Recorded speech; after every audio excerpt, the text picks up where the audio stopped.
Good afternoon everyone. चलो कल ना कल का सबसे पहले रिवीजन करवा लेते हैं। ठीक है, लेट्स गो। कल हमने स्टार्ट किया था with the corporate governance and corporate social responsibility. उसके कुछ पॉइंट्स जो हमारे देखना हो चुके हैं उसको एक बार मैं पहले समझा दूं। ठीक है, लेट्स गो। सबसे पहले हमने देखा था कॉर्पोरेट गवर्नेंस का मतलब managing the company in the most ethical manner, and CSR का मतलब managing the company to give maximum benefit towards the society is called as CSR. फिर उसके बाद में हम आगे बढ़े थे। हमने देखा था कॉर्पोरेट गवर्नेंस के कुछ 3 डेफिनेशन है। पहले डेफिनेशन में हम फेयरनेस, ट्रांसफरेबिलिटी, अकाउंटेबिलिटी, दूसरे डेफिनेशन में स्टेक होल्डर इंटरेस्ट, और तीसरे डेफिनेशन में हम सोशल इंटरेस्ट को ध्यान में रखते हैं। उसके बाद में हम गए थे आगे। फिर देखा था हमने 3 की प्लेयर्स फॉर कॉर्पोरेट गवर्नेंस। कितने की प्लेयर्स से बड़ा कॉर्पोरेट गवर्नेंस के बताओ एक बार। 3। कौन कौन? Share holders, board of directors and managers. क्या कर, आओ जल्दी first. Share holders, board of directors and कौन बोले उसे? मैनेजर्स। सो 3 की प्लेयर्स कल हमने देखे थे हायरार्की वाइज भी। फिर उसके बाद में हमने देखा था व्हाट इज स्टेक होल्डर्स। कल मैंने आपको स्टेक होल्डर कंसेप्ट बताया था। जो पर्सन आपके कंपनी में इंटरेस्टेड है वी कॉल हिम एज क्या बोले उसे? Stakeholder. और स्टेक होल्डर के लिए हमने डिफरेंट स्टेक होल्डर देखे थे। एक बार सभी स्टेक होल्डर बोल लो। पहला कौन सा है? Employee, trade union, customer, shareholder, supplier, local communities and government. फिर हम बढ़े थे आगे। हमने देखा था how corporate governance is develop abroad. Abroad के लिए देखो मैंने बोला था कैडबरी ब्लू रैपर में आती है, सॉक्स में, और EOCD याद है? OECD के अंदर, है ना? सो पहला तो कैडबरी कमेटी 1992 में आया था, है ना? फिर 1998 में कौन सा? Blue ribbon committee. फिर 4 साल बाद 2002 में सॉक्स, और 2 साल बाद दैट इज OECD। तेरे आंसर सबको, है ना? यह होने के बाद में हमने देखा था कि कॉर्पोरेट गवर्नेंस में मेजर्स क्या क्या है कॉर्पोरेट गवर्नेंस को कंसिडर करने के। उसके बाद में हमने देखा था कि कॉर्पोरेट गवर्नेंस का इंडिया में डेवलपमेंट कैसे हुआ, विच वाज क्वाइट इजी। जैसे हमने देखा था कि सबसे पहले कॉर्पोरेट गवर्नेंस सेबी के वक्त इलेक्ट किया गया था। फिर उसके बाद में कन्फेडरेशन ऑफ इंडियन काउंसिल ने उसको लिया था, वॉलेंटरीली एक्सेप्ट किया था। कुमार मंगलम बिरला कमेटी का प्रस्तावन हुआ था। हमने सेबी के रिकमेंडेशंस वगैरह को एक्सेप्ट किया था, लिस्टिंग एग्रीमेंट बनाया और नारायण मूर्ति कमेटी बनाई थी। इन एडिशन टू दिस मैंने आपको और 2 कमेटी लिख के दी, जैसे भाभा कमेटी और कौन सी बोले एक बार उसे? जे ईरानी कमेटी। क्लियर है आंसर? ये होने के बाद में हम गए थे आगे। What is CSR? कल मैंने आपको बताया था सीएसआर का मतलब डोनेशन नहीं होता बड़ा। सीएसआर का मतलब कंपनी को ही कुछ इस तरीके से मैनेज करो कि ऑटोमेटिकली सोसाइटी को बेनिफिट होना शुरू हो। और सीएसआर अलग अलग लोगों के लिए अलग अलग मीनिंग लेके आता है। कल मैंने ये भी समझाया था। हमने कैटेगराइजेशन किया था, employee, deposit holder, creditor, debtor, है ना? और कल हमने इसके भी डेफिनेशन देखे थे कि इसके लिए सीएसआर क्या मतलब रखता है। तो ये सब चीजें बेटा एग्जाम में पूछी जा सकती है। वो आपको पूछेंगे what do mean bye CSR for different people, या उन्होंने सिर्फ ये भी पूछा what do mean bye CSR, तो भी आपको पूरा सब कुछ लिखना पड़ेगा। कंसेप्ट समझ में आया सबको? है ना? पहले तो सीएसआर के लिए कल एक सेंटेंस मुझे बोलना था, वो साइड में लिख के रखो। ठीक है, आगे बढ़ा दे।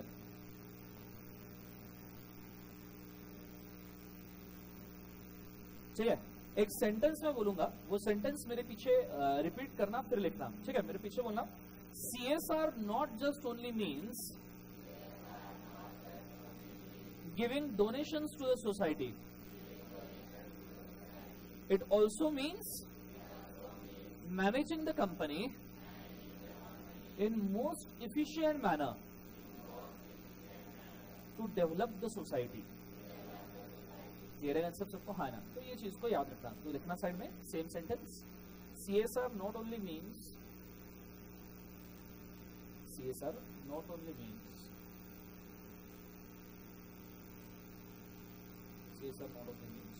giving donations to the society, giving donations to the society, giving donations to society, but it also means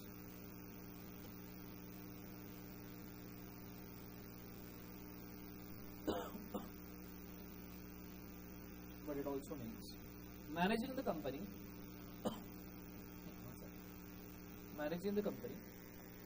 in most efficient manner, managing the company in most efficient manner, managing the company in most efficient manner, so as to develop the entire society, so as to develop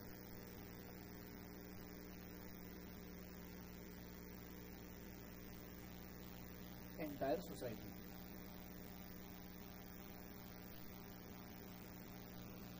full stop.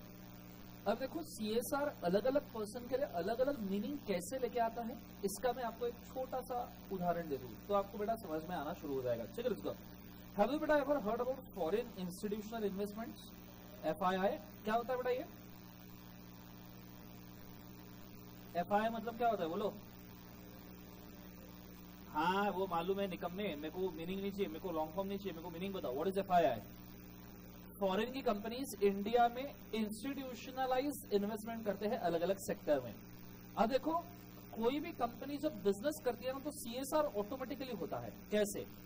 सो देखना, CSR in conduct of business,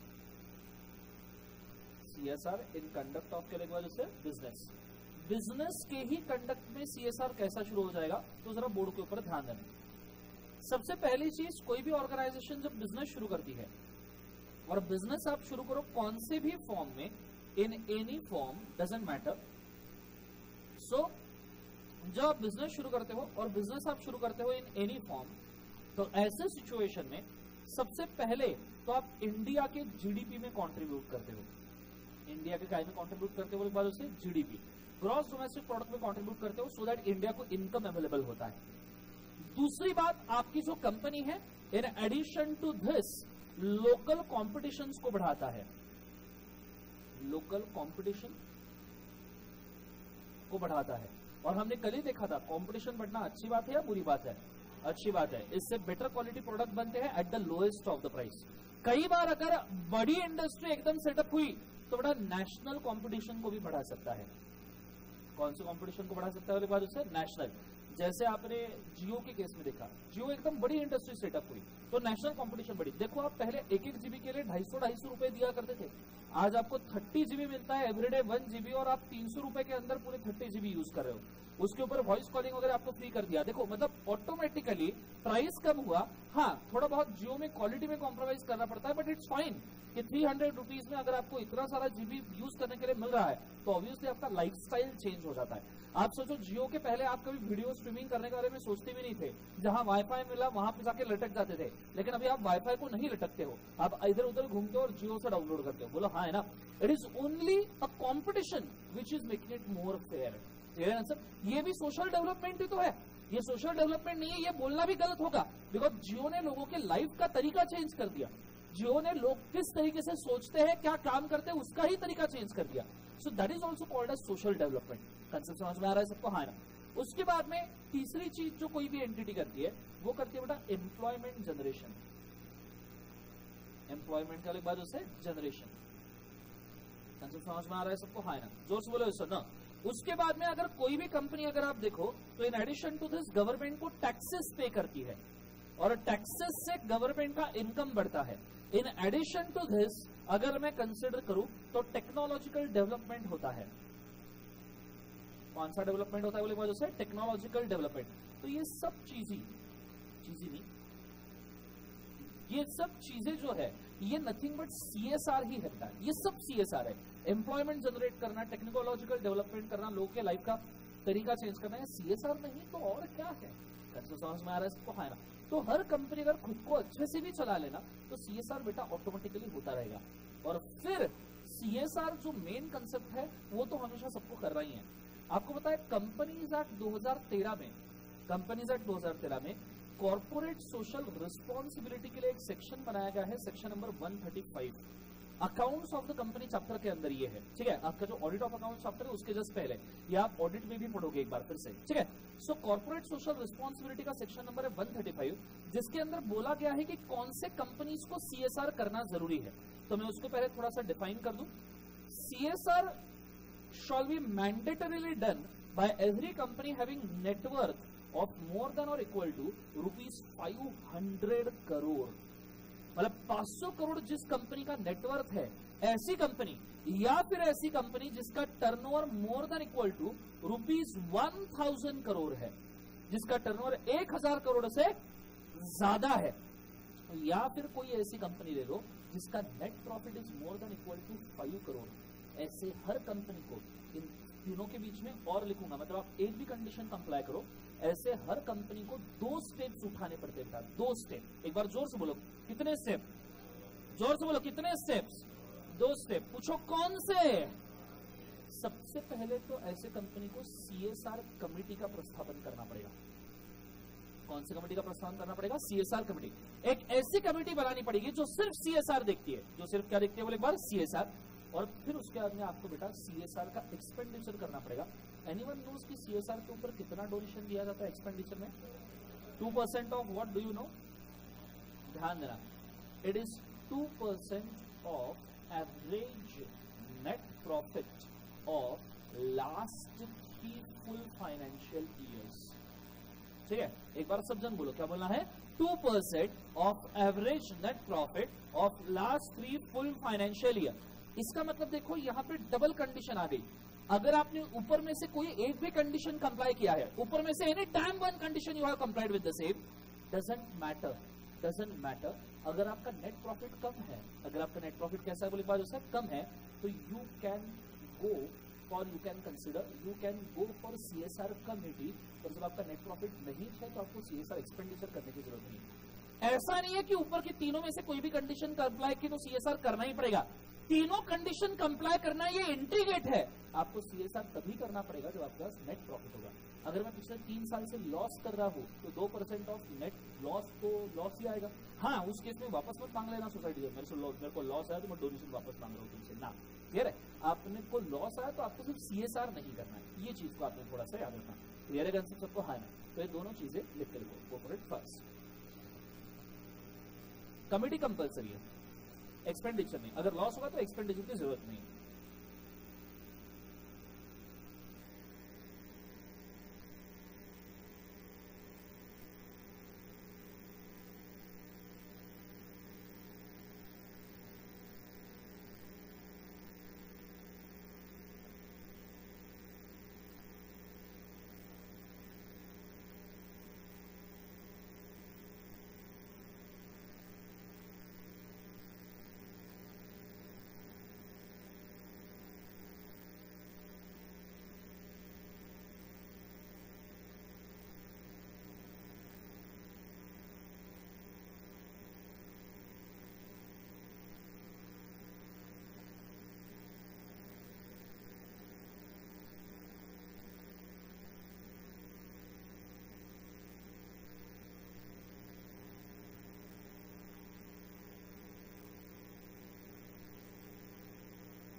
ऊपर का हो गया।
चलो done everyone.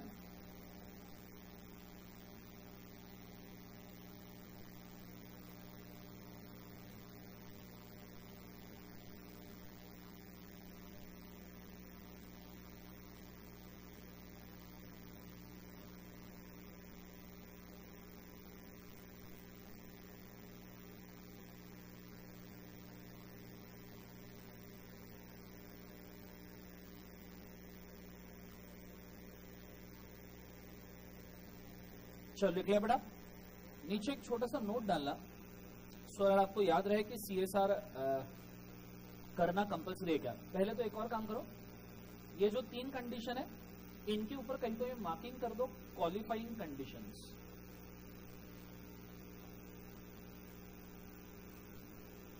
Qualifying conditions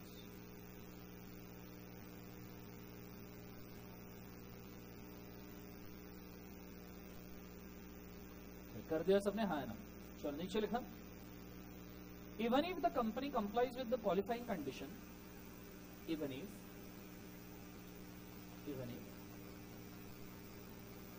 the company complies with any of qualifying conditions,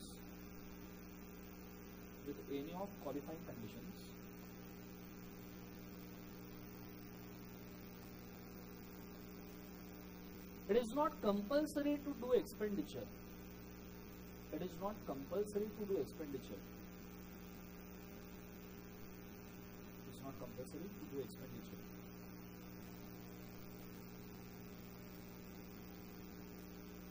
The expenditure is only dependent on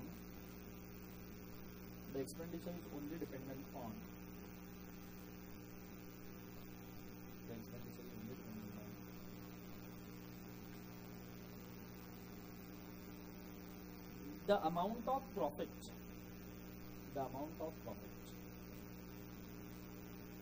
in last 3 years.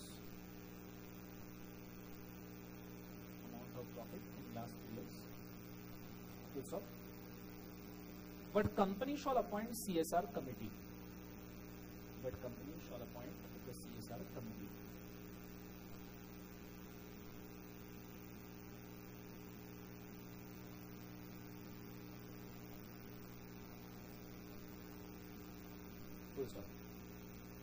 चलो तो यहाँ पे आपका CSR का मीनिंग होता है क्या बेटा, एक बार से खत्म।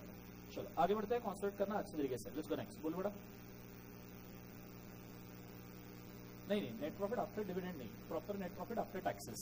क्लियर है कंसेप्ट। चलो आगे बढ़ते हैं, कॉन्सेंट्रेट करना अच्छे से। Now we are going for corporate citizenship. मुझे एक बार बताओ, मैंने कंपनी का सिटीजनशिप डिस्कस किया था, याद है? मैंने कंपनी का छोड़ा, आपका भी सिटीजनशिप डिस्कस किया था, कुछ याद आया? वो 87 तक का, फिर 87 से लेके 2002 तक का, याद है? वो बच्चा स्वदेशी, पप्पा स्वदेशी, तो पेरेंट्स स्वदेशी, तो हाँ है ना। तो वो सिटीजनशिप मैंने इंडिविजुअल का डिस्कस किया था। उसके बाद में हमने कंपनी का सिटीजनशिप डिस्कस किया, लेकिन थोड़ा याद रखना ये थोड़ा सा अलग वाला कंसेप्ट है। कॉर्पोरेट सिटीजनशिप मतलब क्या? तो सिंपली मैं कॉर्पोरेट सिटीजनशिप को एक छोटे से फॉर्म में कुछ ऐसा मेंशन कर सकता हूं कि अगर हम बात करें सोसाइटी की, for example if you take a society, आपने वेन डायग्राम सुना है? वेन डायग्राम, अच्छा हाँ, चलो good. So if I say this is a universal set of society, so you is a universal set of society. Now in society there are various factors. Society में अलग अलग factors होते हैं। जैसे if I से society में अलग factor, सबसे पहले आएगा P, दैट इज पब्लिक, चलिए। उसके बाद में G, that is government, clear है? और फिर मेजर वाला तीसरा आएगा, दैट इज B, मतलब बिजनेस हाउसेस। क्लियर है कंसेप्ट सबको? हाँ ना। Now P as a public वाला जो फैक्टर है, I can create a circle for it, call it as a P, that is a public factor, ठीक है? उसके बाद में गवर्नमेंट एक छोटा सा फैक्टर है, बहुत बड़ा भी फैक्टर नहीं है, पब्लिक से तो काफी छोटा है, which will be calling as a G, and उसके बाद में business will be a very huge factor compared to all of them, और बचे हुए जो फैक्टर्स होंगे वो अदर्स होंगे, कंसिडरेबली अदर्स। फॉर एग्जाम्पल अगर मैं बात करूं तो बिजनेस छोड़ के सोशल एनजीओज वगैरह, ठीक है, चैरिटेबल ट्रस्ट वगैरह, कोई भी सिचुएशन, ठीक है, या प्रोप्राइटर्स एचयूएफ वगैरह, anything. Now when I say business, तो when I say you is a form of the society, we is a business which is a part of you, we is a part of you, it is a part of society. जब मैं public को as a citizen करके denote करता हूं, मैं public को as ए क्या करके डिनोट करता हूं, सिटीजन, कि पब्लिक ये सिटीजन है और यूनिवर्सल सेट सोसाइटी का पब्लिक अगर सिटीजन है, तो मैं ये भी तो कह सकता हूं कि यूनिवर्सल सेट सोसाइटी का कोई भी बिजनेस ऑर्गेनाइजेशन ये भी सिटीजन है. जोर से बोलो एक बार, हाँ है ना. पब्लिक सोसाइटी को कंट्रीब्यूट करती है इन इट्स ओन वे. जैसे पब्लिक अलग अलग एक्टिविटीज करेगी तो सोसाइटी को कंट्रीब्यूट होगा. कुछ लोग एनजीओ का काम करते हैं तो सोशल डेवलपमेंट होता है, कुछ लोग एजुकेशन चलाते हैं तो एजुकेशन मिलता है, कुछ लोग सॉफ्टवेयर रिसर्च एंड डेवलपमेंट करते हैं तो मेडिसिन बनते हैं. तो पब्लिक अपने अपने तौर के ऊपर पूरे की पूरे सोसाइटी को डेवलप करने का काम करती है. Same goes with the business. जैसे पब्लिक ये सिटीजनशिप लेके बैठता है सोसाइटी का, वैसा ही सिटीजनशिप किसका है बोले एक बार, से बिजनेस. सिर्फ मकसद ये है कि पब्लिक हमेशा प्रॉफिट ओरिएंटेड रहेगी, ये जरूरी नहीं है, not necessarily to be profit oriented, not necessary to profit. लेकिन बिजनेस जो नॉर्मली होता है, हमने हमेशा देखा है बिजनेस इज क्या ओरिएंटेड बोले बाद से, प्रॉफिट ओरिएंटेड. समझ में आ रहा है सबको, हाँ है ना. तो ये एक प्रॉफिट ओरिएंटेड सिटीजन है सोसाइटी का जो बिजनेस करता है पब्लिक के बिहार पे. As I can say as a citizenship for this. Now आपके इसके अंदर देखना, पीपीटी के अंदर वही चीज थोड़ी बहुत एक्सप्लेन की होगी मैंने, पूरा ध्यान बोर्ड को पढ़ना तो जाके समझ पाएगा. ठीक है, लेट्स गो. सो मैं चाहूंगा साथ साथ में पढ़ना. रेडी, 1 2 3 बोलो. क्या है? Corporate citizenship denotes the extent to which business meets the legal, ethical, economic and voluntary responsibilities placed on them by their stakeholder. The benefit of the good corporate citizenship include, सबसे पहला, a stable socio-political legal environment.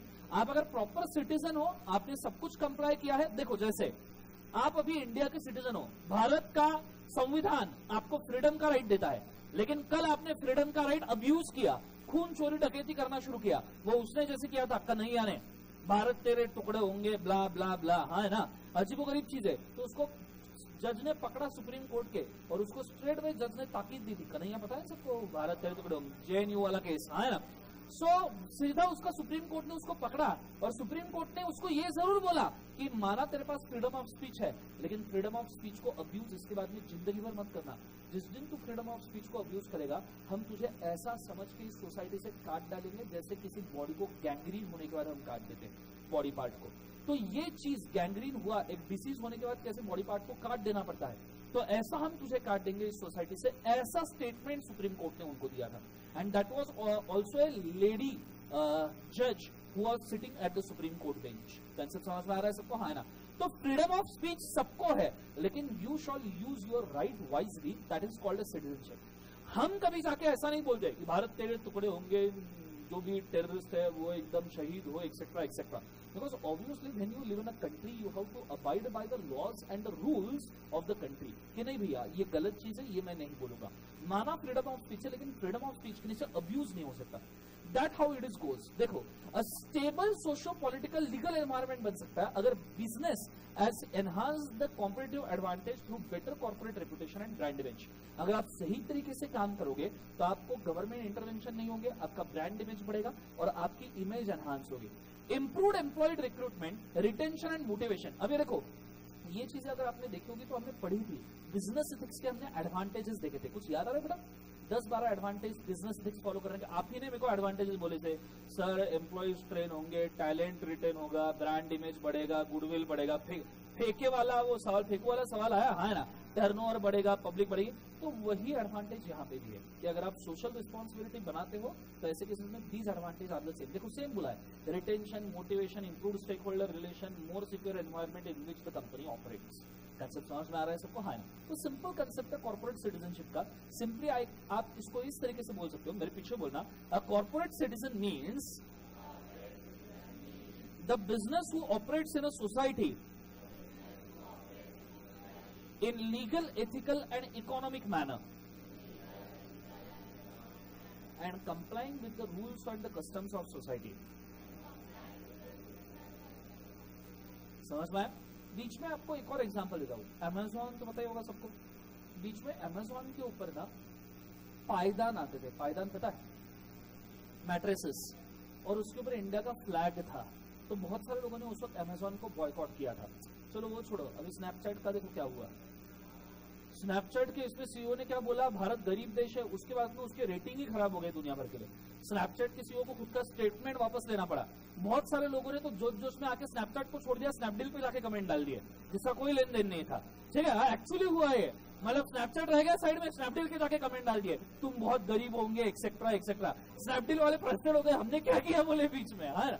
सो ये भी situation create हो सकता है। तो देखो मतलब एक फॉरेन का बंदा जिसने एक सॉफ्टवेयर बनाया जिसको इंडिया के लोग यूज करे, बहुत सारे लोगों ने स्नैपचैट को बॉयकॉट भी कर दिया ड्यूरिंग दैट ट्रेड। और फिर जब सीईओ ने माफी मांगी कि भैया नहीं ऐसा कुछ नहीं, हमको बहुत ऐसा कुछ बोलने की जरूरत नहीं थी, ऐसे स्टेटमेंट नहीं दिए, तब जाके लोग थोड़े ठंडे हुए। अभी भी आप अगर गूगल प्ले पे सर्च करोगे ना स्नैपचैट और उसके नीचे कमेंट्स पढ़ना, इंडिया के कम से कम आपको 5-6 कमेंट्स तो मिल ही जाएंगे। तू भिखारी होगा निकम्मे, तेरे को क्या पता इंडिया में कितना पैसा है, हमारे शरद बाबा को पूछ ले वो बताएंगे तेरे को, है ना। तो ये मतलब ऐसे हद हद तक के लोग वहां पे कमेंट डाल रहे हैं। ठीक है, बोले हमने तो 1000 करोड़ की तो मूवी बना दी एक्सेट्रा, अरे मतलब उसको बाहुबली चल रहा है एक्सेट्रा, फिर वो डाल दिया स्नैपचैट के सीईओ ने कमेंट क्यों मारा। ठीक है, तो ऐसे बहुत अजीब अजीब चीजें वहां पे चल रही है। तो आप देखो, अगर आप सोसाइटी, अब स्नैपचैट वाले ने वही किया, उसने सोसाइटी के खिलाफ स्टेटमेंट दे दिया which is quite wrong.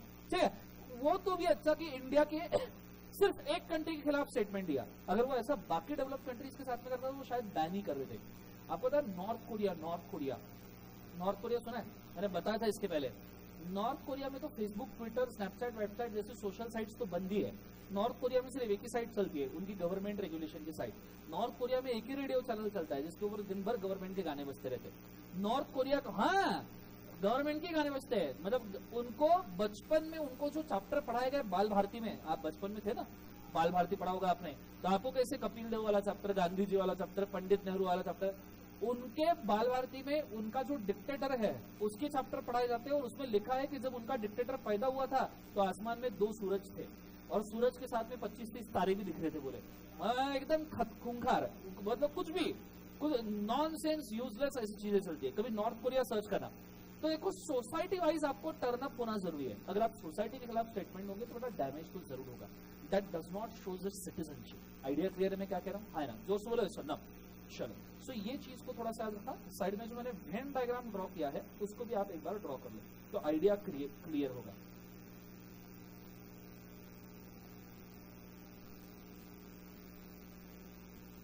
Side में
लेट्स गो, आगे बढ़ते हैं कॉन्सेंट्रेट करना जो तरीके से, ठीक है, let's go. Now we are going towards the next concept, corporate citizenship तो हो गया, we are going for second concept. अब जरा बोर्ड के ऊपर ध्यान देना, थोड़ी इंपॉर्टेंट सी चीज है, ठीक है, let's go. What is the need of CSR? CSR क्यों करना चाहिए? कैन यू टेल मी क्यों करना चाहिए सीएसआर? बेटा बोलो क्यों करना चाहिए? पहला सोसाइटी डेवलपमेंट के लिए, दूसरा खुद की ब्रांड इमेज वगैरह बढ़ाने के लिए। सोशल डेवलपमेंट हो ही गया, ब्रांड इमेज बोल रहे लोग, वो तो एडवांटेज हुआ सीएसआर का।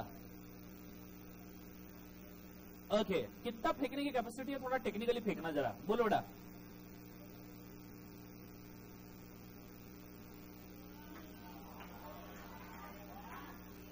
डायलॉग सर, आप कुछ अगर सोसाइटी से लेते हो तो आपका हक भी बनता है कि आपने उसको देना चाहिए। बेटा हक नहीं बनता है, ड्यूटी बनती है, ठीक है, लेट्स गो। सो आपका ड्यूटी बनता है कि आपने सोसाइटी को कुछ देना चाहिए, हाँ ना। सो ऑब्वियस सी बात है, a corporate social responsibility is a economic responsibility, a legal responsibility, ethical responsibility, and a discretionary responsibility. Now, what is economic responsibility? That means to support a society by money. Legal responsibility to comply with the all rules. Ethical responsibility to conduct the business ethically, and discretionary responsibility that means कि आपका discretion है, आप किस तरीके से business चलाना चाहते हो। Concept समझ में आ रहा है? This is how you can manage the society. CSR, मैं चाहूंगा इसको साथ में पढ़ना, 1 2 3 बोलो क्या है? CSR is pursued by business to balance their economic development and social objective while at the same time addressing stakeholders' expectation and enhancing shareholders' value. आपको तो CSR के लिए ना एक छोटा सा इस कंसेप्ट के ऊपर मेरे पास एक डायग्राम है, ठीक है? पूछो कौन सा? सीसॉ खेले हो बचपन में? सीसॉ, हाँ है ना? अभी भी खेलते हो सीसॉ?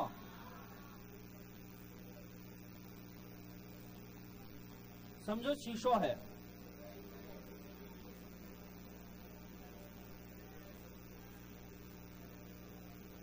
ये क्या है बोले बात उसे? सीसॉ।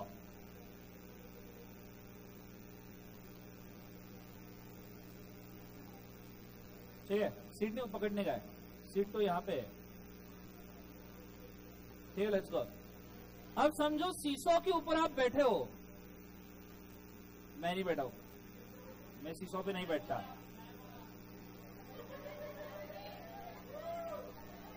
समझ में आ रहा है?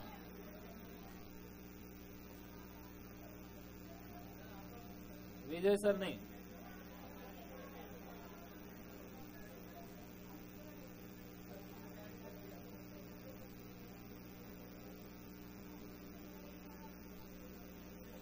ठीक है, लेट्स गो। सो ये सीसॉ है, ठीक है। अब आपने सीसॉ में देखा होगा, जब पहला आदमी नीचे जाता है तो दूसरा आदमी ऊपर जाता है, ठीक है।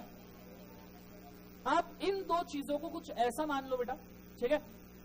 अब जैसे फॉर एग्जांपल ये हम दो लोग हैं, जैसे मैं हूं दर्शन सर इस साइड और इस साइड विजय सर है, ठीक है, हम संभाल रहे हैं, हाँ, बैलेंस नहीं होगा ना।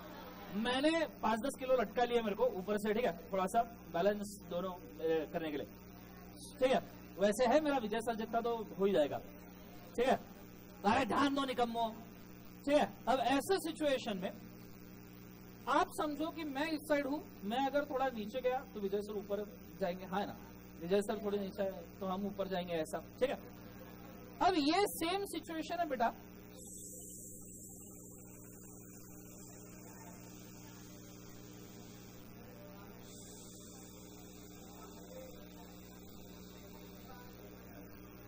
समझ में आ रहा है सबको? हाँ ना। It is the same situation of society as well as stakeholders. समझ में आ रहा है? जो सोसाइटी और स्टेक होल्डर उनके बीच में भी सेम बैलेंस है। It is like me and Vijay sir, ठीक है।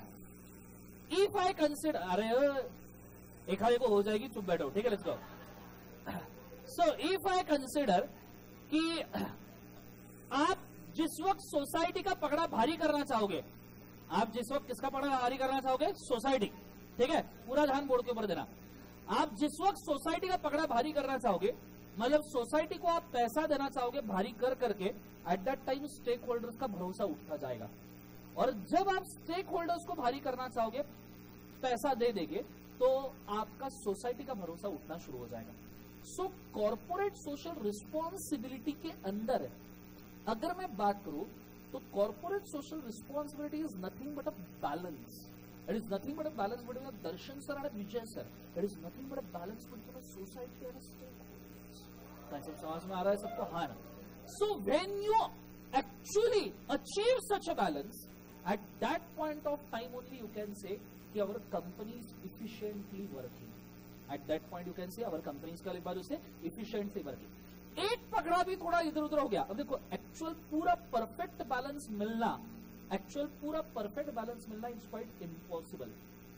इट्स क्वाइट एक बार उसे इम्पॉसिबल. ऐसा बहुत मुश्किल है कि आप एक ही साल में पूरा परफेक्ट बैलेंस लो, और 10-10, 50-50 साल में भी एक परफेक्ट बैलेंस नहीं आता. आप देखो तो टाटा भी अभी तक के परफेक्ट बैलेंस नहीं लिया है. उल्टा टाटा सोसाइटी को देता जाता है और बदले में खुद कम लेता है. मतलब वहां पे सोसाइटी का पकड़ा ऑब्वियसली टाटा का भारी है, तो स्टेक होल्डर्स का पकड़ा थोड़ा सा हल्का है. वही अगर आप देखो तो रिलायंस में स्टेक होल्डर्स का पकड़ा भारी है, तो सोसाइटी का पकड़ा हल्का है. ऐसी सिचुएशन क्रिएट होती है. तो ये बैलेंस अचीव करना बड़ा बहुत मुश्किल सा ट्रेंड है. लेकिन जिस दिन आप ये कर लो, उस चीज को हम कह सकते हैं corporate social responsibility achievement. Clear है? और यही चीज देखो आपके इस टेक्स्ट के अंदर बोली है. इस टेक्स्ट के अंदर मैं चाहूंगा साथ में पढ़ना. रेडी? 1 2 3 बोल का है. CSR is pursued by business to balance their economic, environmental and social objective while at the same time addressing stakeholders expectation and enhancing stakeholders value. Idea clear है? मैंने क्या कहा? जोर से बोलो. हाँ है ना? मतलब देखो, अब अगर मैंने एक छोटा सा एग्जांपल लेता हूं तो आइडिया आएगा. अब अगर मैंने कहीं पे भी सोशल कॉस्ट कम कर दिया, जैसे मैंने रिसाइकलिंग का अगर कॉस्ट कम कर दिया, क्या कर दिया बोले के बाद उसे कॉस्ट कम कर दिया, तो बड़ा सोसाइटी का पकड़ा हल्का हो जाएगा. सोसाइटी का पकड़ा क्या हो जाएगा? हल्का. सोसाइटी को ज्यादा बेनिफिट नहीं मिल रहा है, तो ऑटोमेटिकली स्टेक होल्डर को ज्यादा पैसा मिलेगा या नहीं मिलेगा? तो स्टेक होल्डर का पकड़ा भारी हो जाएगा, बिकॉज आपने कॉस्ट बचाएंगे, स्टेक होल्डर खुश हो जाएंगे, लेकिन अल्टीमेटली डैमेज सोसाइटी को होगा. क्लियर है सर? तो वही अगर आप बात करो कि आपने बहुत बड़े चैरिटेबल डोनेशन वगैरह किए, क्या किए बोले बाद उससे डोनेशन, तो डोनेशन में सोसाइटी का पकड़ा बेटा भारी हो जाएगा. वही अगर आप देखो तो स्टेक होल्डर्स का पकड़ा क्या हो जाएगा? हल्का. और स्टेक होल्डर खुश नहीं होंगे कि भैया ये कंपनी बहुत सारे डोनेशन देती है. आज के डेट में अगर आप सोचो तो टाटा में इन्वेस्ट करने के पहले हर एंटरप्राइज यही या हर बंदा यही सोचता है कि यार भरोसा नहीं डिविडेंड आएगा या नहीं आएगा, लेकिन कंपनी बड़ी अच्छी है, जितना कैपिटल गेन आएगा उसी को मान लेंगे अपन डिविडेंड. कंसेप्ट समझ में आ रहा है? माइक्रोसॉफ्ट ने खुद की जिंदगी में कभी भी डिविडेंड नहीं बांटा. Microsoft is engage. मैंने आपको 3 सबसे बड़े लोग बोले थे दुनिया के जिन्होंने डोनेशन मारे, वॉरेन बफेट, बिल गेट्स और अजीम प्रेमजी. समझ में आ रहा है? तो माइक्रोसॉफ्ट ने आज तक डिविडेंड नहीं बढ़ा. दैट्स व्हाई हमेशा आपने देखा माइक्रोसॉफ्ट ने स्टेक होल्डर का पकड़ा हमेशा हल्का ही रहा है बेटा, वहां पे सोसाइटी का पकड़ा हमेशा भारी रहा है. क्लियर है? तो बेसिकली ये सबसे बड़ा प्रॉब्लम फेस करती है कंपनी, और कंपनी सेंटर पे बैठी है. कंपनी को नहीं पता, अब कंपनी चाहे ना उस साइड जिस साइड वो पैर डाले उस साइड पकड़ा भारी हो जाएगा. कंपनी ने अगर स्टेक होल्डर की तरफ पैर डाल दिया तो स्टेक होल्डर भारी हो जाएगा, और अगर कंपनी ने सोसाइटी की तरफ पैर डाला तो सोसाइटी भारी हो जाएगा. This is how the actually CSR is executed. Clear है? और ये जरूरी नहीं है कि आप CSR में डोनेशन ही दो. Proper management of company itself is a CSR. Clear है कंसेप्ट? ये बैलेंस भी क्रिएट करना can also be considered as a CSR. Idea clear है? मैं क्या कह रहा हूं? जोर से बोले एक बार सुनना. ये लिखने की इच्छा है किसी को? लिख लो. ये एग्जांपल से याद रहेगा. जब ये ऐसी चीजें लिखते हो तो इमीडिएटली याद आ जाएगा कि सर बैलेंस कुछ तो बोले थे जिंदगी में. सड़ गए. ऊपर हेडिंग डाल सकते हो, balance between society and stake holder in CSR. Balance between society and stake holder in CSR.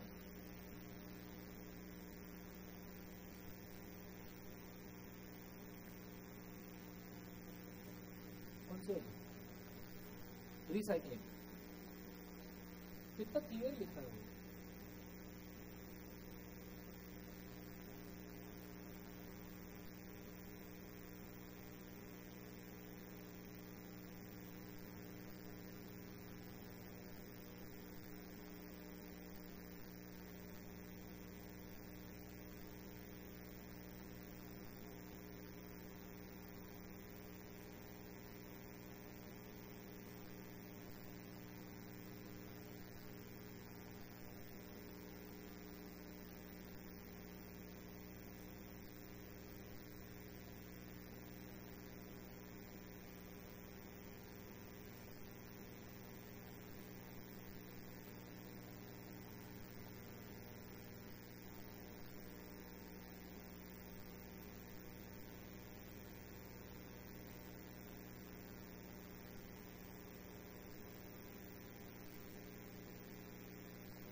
शीशों के ऊपर बैठे हुए लोग निकालो, क्या सोए हुए निकाल रहे, खड़े निकाल रहे, क्या क्या ड्रॉ कर रहे उसके जिंदगी में।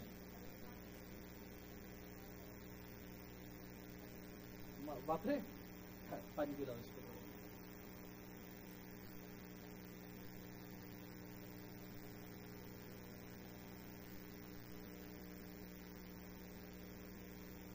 चलो हो गया बेटा, हाँ है ना, लेट्स गो नेक्स्ट।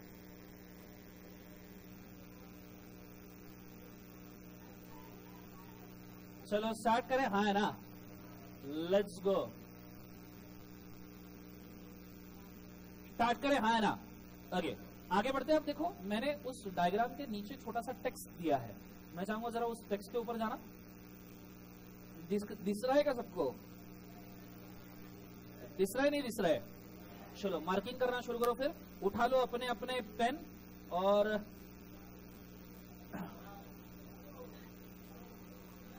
मतलब ड्रॉ करना शुरू करो, ठीक है।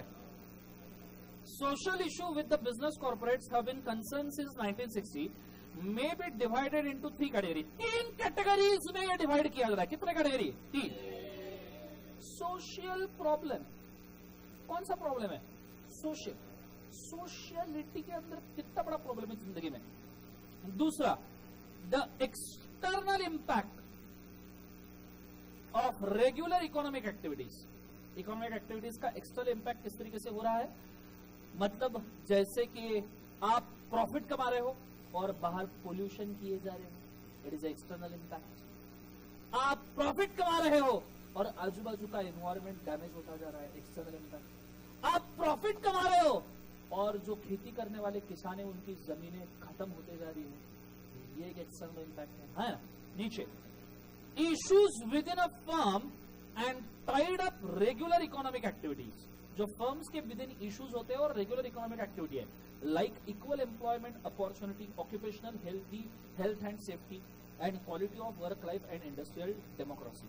सिंपली बोला जाए तो हर बिजनेस से सबसे बड़े 3 प्रॉब्लम से जूझता ही है। सबसे पहला सोशल डेवलपमेंट। पहला प्रॉब्लम तो यह है कि भैया सोसाइटी को कुछ देना है नहीं देना है, यहां से शुरुआत होती है। सबसे बड़ा इथिकल डायलेमा तो यही शुरू होता है कि मैं सोसाइटी को कुछ दूं या ना दूं, और दिया तो बदले में मुझे क्या मिलेगा।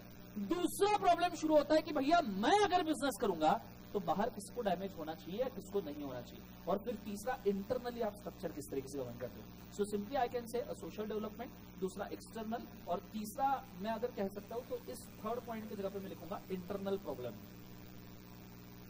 इंटरनल का बाद से प्रॉब्लम, ठीक है। अब इसके लिए एक कंपनी का एग्जांपल देता हूं छोटा सा, वो मैंने खुद ने जान देखा था इसलिए आई नो। मारुति सुना है? मारुति है ना। अब देखो मारुति का कस्टमर सेटिस्फेक्शन एकदम अव्वल है। मैं मारुति के लिए एक सीसो ड्रॉ करना चाहूंगा, अगर आप देखना चाहोगे तो बोलो हाँ है ना। सीसो क्या हुआ? सीसो नहीं देखना चाहते? इसको नहीं गिना है, ठीक है। मारुति का जो सीसो है ना वो कुछ ऐसा है, ठीक है। मारुति का सीसो कुछ ऐसा है, पूछो क्यों? मारुति के सीसो में इस साइड बेटा बैठे हैं मारुति के कस्टमर्स। मारुति के काबुल बाजू से कस्टमर्स, विजय सर नहीं निकम्मो, ठीक है। सो मारुति के कस्टमर इस साइड बैठे हैं, ठीक है, सीसो के।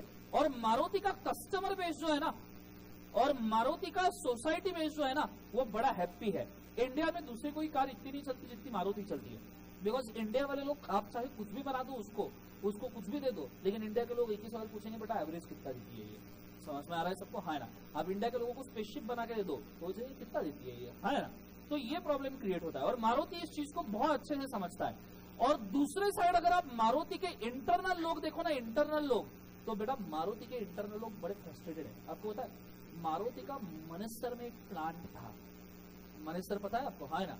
मारुति का मनस्तर में एक प्लांट था, वहां पे एम्प्लॉइज मतलब इंटरनल जो लोग है, किसका बोले एक बार उसे, इंटरनल जो स्टेक होल्डर है उनका मारुति ने इतना एक्सप्लॉयटेशन किया कि उनको ओवर टाइम वेजेस, उनको डब्बा खाने के लिए दिन भर में सिर्फ 20 मिनट का छुट्टी दिया जाता था।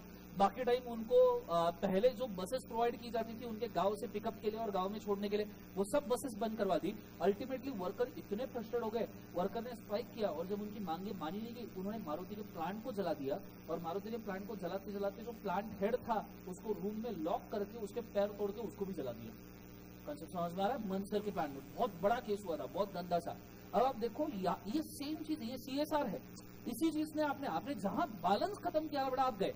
माना मारुति की वजह से सोसाइटी बहुत खुश है, कस्टमर बहुत खुश है, लेकिन अगर आपके इंटरनल स्टेक होल्डर खुश नहीं है ना, आपकी कंपनी बहुत ज्यादा दिन तक सर्वाइव नहीं कर पाएगी। आप सोचो इतना बड़ा प्लांट पूरा जल गया और उसको इंश्योरेंस कंपनी कंपनसेशन देने को भी रेडी नहीं है, because that is not accident, that was a intentional fire which was approached bye basically employees, जो एम्प्लॉइज ने खुद ने लगाई थी, तो इसके खिलाफ इंश्योरेंस कंपनसेशन भी नहीं मिलता। तो बेसिकली देखा जाए तो अगर आपने कहीं पे बेटा इंटरनली कॉस्ट बचाया या एक्सटर्नली आपने कॉस्ट बचाया तो उसको आपको रीपे करना ही पड़ेगा। अब आप सोचो नहीं कुछ तो भी वो प्लांट का एक्चुअल वैल्यू नहीं तो भी 900,000 करोड़ के आसपास का प्लांट वैल्यू होगा। साथ में जो मारुति के अंदर का वो प्लांट हेड मर गया उसका कंपेंसेशन, एक बार के नाम खराब हो गया वो अलग बात, और ऊपर से मारुति के अंदर कोई जॉब करने जाएगा नहीं वो अलग बात। तो ये बहुत फ्रस्ट्रेटिंग चीजें होती है, इन्हीं की वजह से प्रॉब्लम सिचुएशन शुरू होता है। अब इस प्रॉब्लम को मैं कह सकता हूँ बेटा इंटरनल प्रॉब्लम। कौन सा प्रॉब्लम बोले बाद उससे इंटरनल प्रॉब्लम, कंसेप्ट समझ में आ रहा है सबको, हाँ है ना। उसके बाद में अगर आप देखो तो सोशल एक प्रॉब्लम होता है। सोशल प्रॉब्लम मतलब मैं सोसाइटी के डेवलपमेंट के लिए क्या कर रहा हूँ, जैसे आपका एरिया है, आप बिजनेस चला रहे हो और आजू बाजू में आपने अगर रोड्स ब्रिजेस का डेवलपमेंट नहीं किया, आजू बाजू की सोसाइटी में स्कूल्स वगैरह नहीं खोले तो प्रॉब्लम होगा। थोड़ा इमेजिन करो, एक छोटा सा पॉइंट इमेजिन करो, समझो किसी कंपनी ने एक फैक्ट्री लोकेशन ओपन किया। कौन सा लोकेशन ओपन किया बोले बाद उसे फैक्ट्री, और ये फैक्ट्री के अंदर इमेजिन करते हैं कि 10,000 वर्कर्स वर्क करते हैं। कितने 1000 वर्कर्स बोले, जोर से बोलो कितने 1000 वर्कर्स, 10,000 वर्कर्स। आप इमेजिन करो कि फैक्ट्री में अगर 10,000 वर्कर वर्क करते हैं तो इन 10,000 वर्कर्स के रहने खाने पीने के लिए आपको बेसिक एमिनिटीज प्रोवाइड करनी पड़ेगी या नहीं करनी पड़ेगी। So what you required for this worker, सबसे पहले इनको क्वार्टर दो। क्या बोले बाजू से क्वार्टर, क्वार्टर समझते हो ना, हाँ है ना, एक एक रहने के लिए, हाँ है ना। सो एक एक क्वार्टर दो तो वर्कर खुश हो जाएंगे, कंसेप्ट समझ में आ रहा है सबको, हाँ है ना। दूसरा, इधर नशे में है क्या, ध्यान दो, लेट्स गो। सो एक एक क्वार्टर दो, उसके बाद में क्वार्टर बोला लगे नशे में चले गए, ठीक है। सो ध्यान देना। दूसरी बात, आपने साथ साथ में इन वर्कर्स के लिए अच्छा लाइफस्टाइल देना चाहिए। Now what do you mean अच्छा लाइफस्टाइल, तो आपने इनके रहने के लिए क्वार्टर तो दे दिया, साथ साथ में इनके बच्चों के लिए कुछ स्कूल कॉलेजेस वगैरह खोलो, ठीक है। आप सोचो कि 10,000 वर्कर्स काम कर रहे हैं और उनके बच्चों के लिए स्कूल और कॉलेज आसपास कहीं नहीं है 50-60 किलोमीटर के एरिया में, बिकॉज फैक्ट्रीज तो वैसे भी रिमोट एरिया में होती है, तो ऐसे बच्चे पढ़ लिख नहीं पाएंगे और वर्कर सेटिस्फाइड नहीं रहेंगे, तो ये सोशल कॉस्ट सेविंग होंगे, क्लियर है। इन एडिशन टू दिस उनके लिए कोई एम्यूनिटीज प्रोवाइड करो, जैसे social gathering, social welfare, club house वगैरह एक्सेट्रा, जिमिंग इक्विपमेंट्स, जितना आप दे सकते हो उतनी सब चीजें आपने वहां पे देनी चाहिए। आइडिया क्लियर है मैं क्या करें, तो इसको मैं बेटा कह सकता हूँ सोशल डेवलपमेंट, जो बहुत जरूरी है आपके सीएसआर में। These are the 3 problem. एक बार फिर से बोलो, सबसे पहला प्रॉब्लम कौन सा है, सोशल, दूसरा कौन सा है, एक्सटर्नल, और तीसरा कौन सा है, इंटरनल। क्लियर, नीचे पढ़ना साथ साथ में, रेडी, 1 2 3 बोल क्या है। The second and third category are increasing importance and are tied up with the regular economic operations of the business. Improved social performance demands changes in the क्या बोले बाजू से operation. Corporate social responsibility ensure that corporation promote corporate citizenship as a part of their culture. Corporate social responsibility is about business transforming their role from merely selling product and service with a view to making profit and increase their revenue to development of a society through their abilities of generating capital and investing it for the social empowerment. Business CSR तभी माना जाएगा जब business पैसा race करता है और society में deploy करता है, एट द सेम टाइम वो स्टेक होल्डर को बैलेंस करता है। आइडिया क्लियर है मैं क्या कर रहा हूँ। आपको कई बार ये स्टेटमेंट पूछा जाएगा कि what is a balance between a stakeholder and a society, तो आपको लिखना पड़ेगा पूरा थीसिस कि किस तरीके से करना चाहिए। समझ में आया सबको, हाँ चलो, तो ये चीज को याद रखना। मैं चाहूंगा एक बार वो पूरे क्वेश्चन को वापस रिवाइज कर लो, स्टार मार्क कर देना, काफी अच्छा सवाल है लिखने के लिए, रादर बेटर है, ठीक है, गो for it. Next star,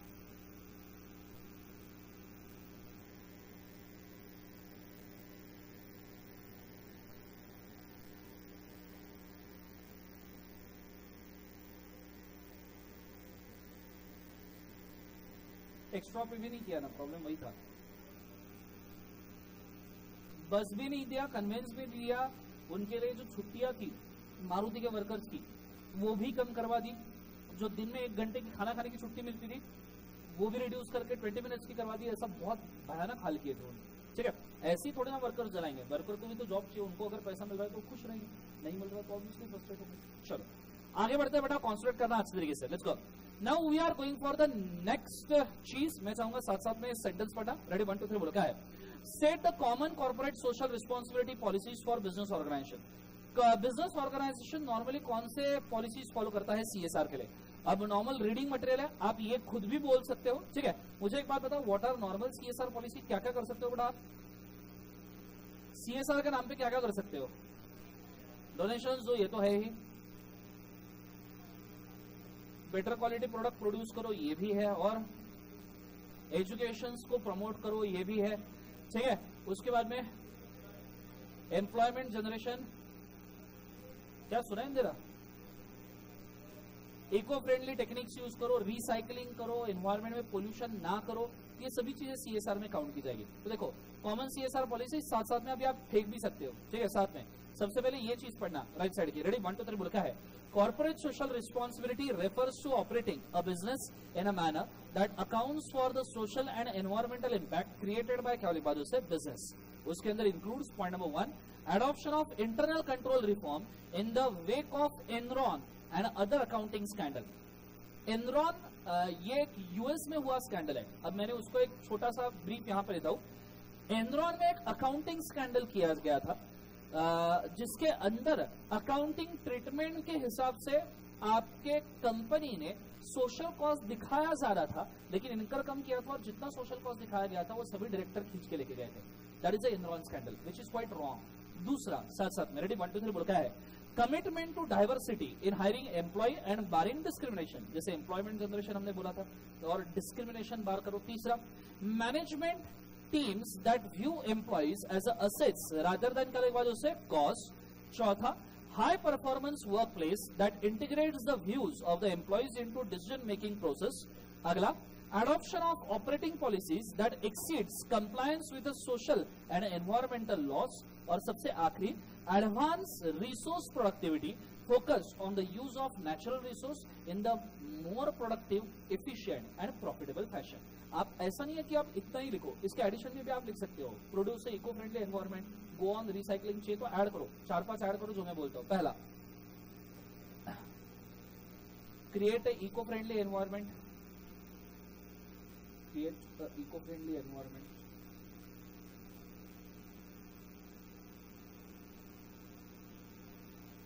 next point,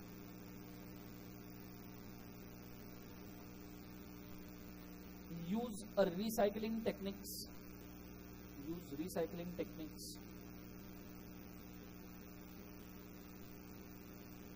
next point, give donations and charities, give donations and charities, donations दो, charities करो। next point,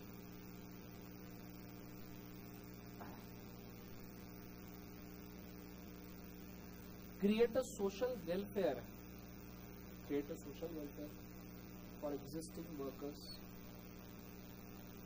create a social welfare for existing workers।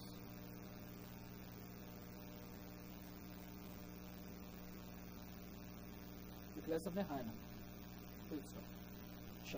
सो ये है कॉमन सीएसआर पॉलिसी जो आप आराम से कोट कर सकते हो। ये भी मतलब नियरली फेंकने लायक की चीज है, ठीक है। चलो आगे बढ़ते हैं, कॉन्सोलेट करना अच्छे तरीके से, ठीक है। Let's go. Now if you move forward, अगला है what are the key development in CSR. सबसे पहला है stakeholders activism. What do you mean by stakeholder activism बेटा? What is activism? Stakeholder alert हो जाते हैं, क्या हो जाते हैं बोले बाद उसे alert. They are aware about their own rights and liabilities. Clear है? वहां पे लिख के रखो, stake holder aware about their own rights and liabilities.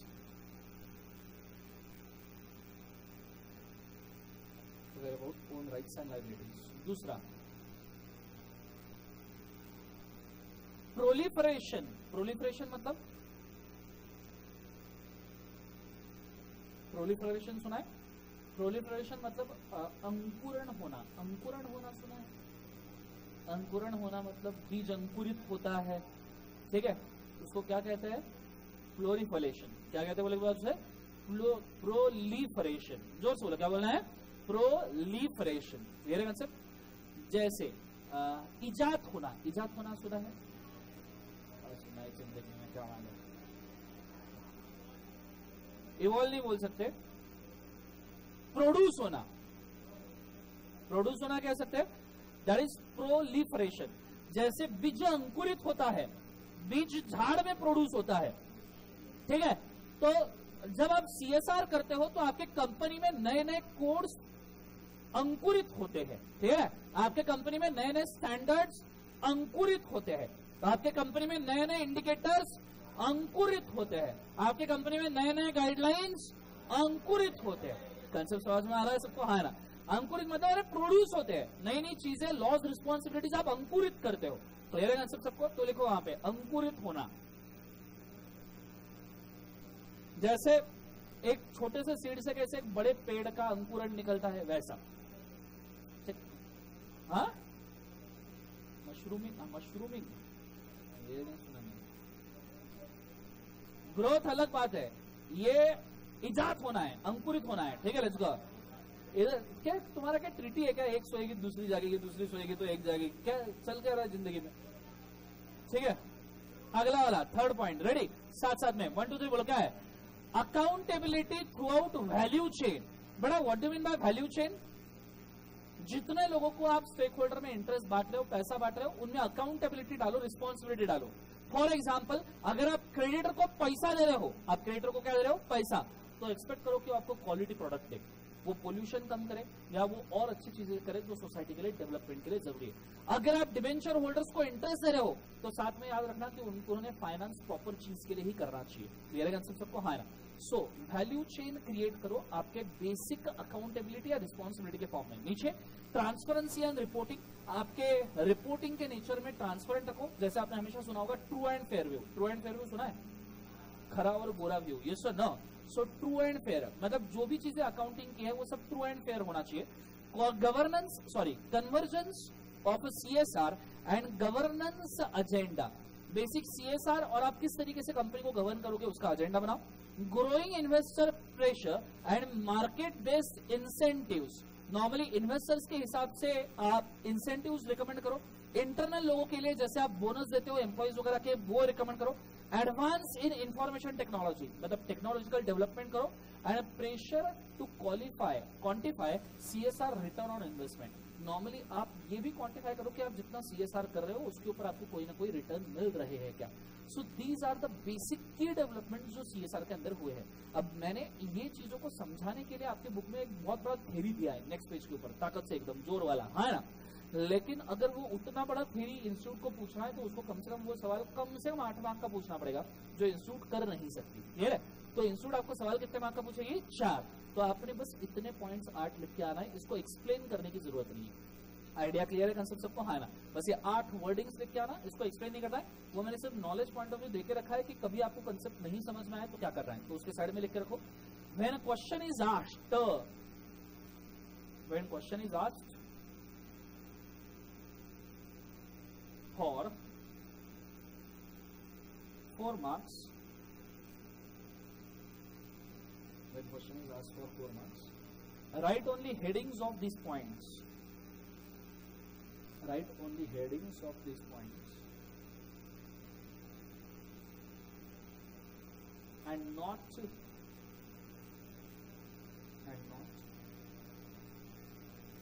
the explanation. Stop. So लिख लिया सबने? हाँ ना। जोर से बोलो सुन ना। Let's go. थक गए क्या? थक गए। चलो आगे बढ़े। सुन ना। हाँ अरे पढ़ा ही रहा हूँ, ठीक है, पूरा ध्यान बोर्ड के ऊपर कॉन्सेंट्रेट करा। अच्छा, वो चीजें अभी रीड करते हो एक पेज वाली, मैं चाहूंगा सेफ साइड थोड़ा रीड कर लो, ठीक है। मैं भी रीड करता हूँ, साथ में कुछ चीजें मार्क करता हूँ, आप मार्क कर लो। अगर गलती से एक आध बार 8 मार्क का सवाल आया, मतलब वो 20-25 अटेम्प्ट में एक आध बार ही आएगा अगर आया तो, लेकिन आपकी चीजें मार्क होनी चाहिए। सो बुक ओपन करना, मैं जो चीजें मार्क कर रहा हूँ मार्क कर लो। Go for it fast.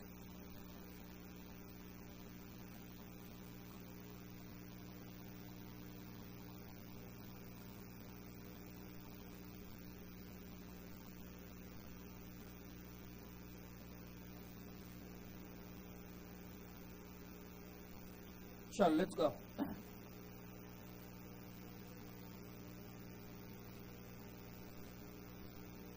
Okay, ध्यान देना। Now what is increase stakeholders activism से मैं शुरू करता हूं, ध्यान देना। आप साथ में मन में पढ़ो चाहिए तो। और जो जो चीजें मैं मार्क कर रहा हूं सब मार्क कर लो, ये चीजें लिखने के लिए काम में आ सकती है। ठीक है, लेट्स गो।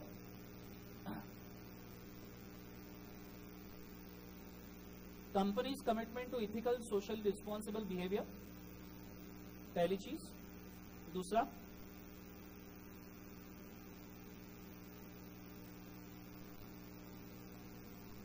मैरिड का मीनिंग पता है?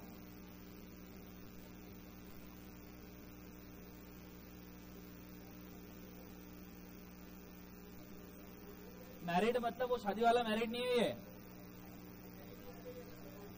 मैरिड, जागो बेटा, मैरिड के साइड में लिखना क्रूशियल कॉम्प्लेक्स, क्रूशियल और कॉम्प्लेक्स इश्यूज, कॉम्प्लेक्स इश्यूज। ठीक है, मैं जो जो चीजें मार्क कर रहा हूं मार्क करो, साथ में आपको पढ़ना है, साथ साथ में रीड करो। ठीक है,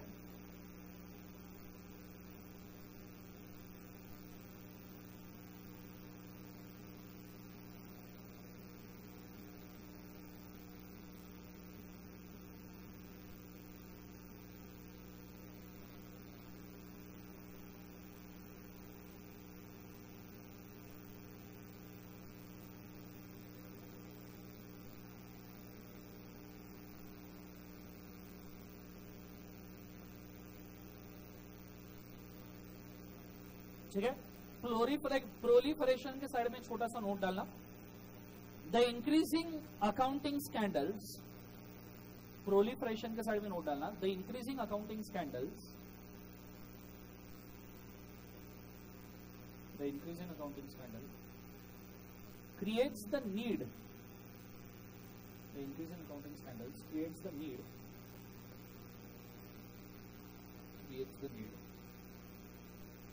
for the policies and rules, creates the need for policies and rules of CSR,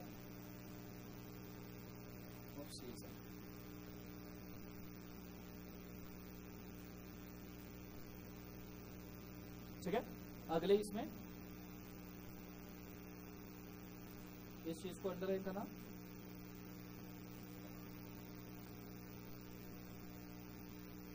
throughout the entire value chain stake holder company को रिस्पॉन्सिबल धरते हैं किसी भी टाइप की एक्टिविटी के लिए एंटायर वैल्यू चेन में। उसके बाद में transparent reporting, true and fair view, इसके साइड में नोट करना ट्रू एंड फेयर व्यू।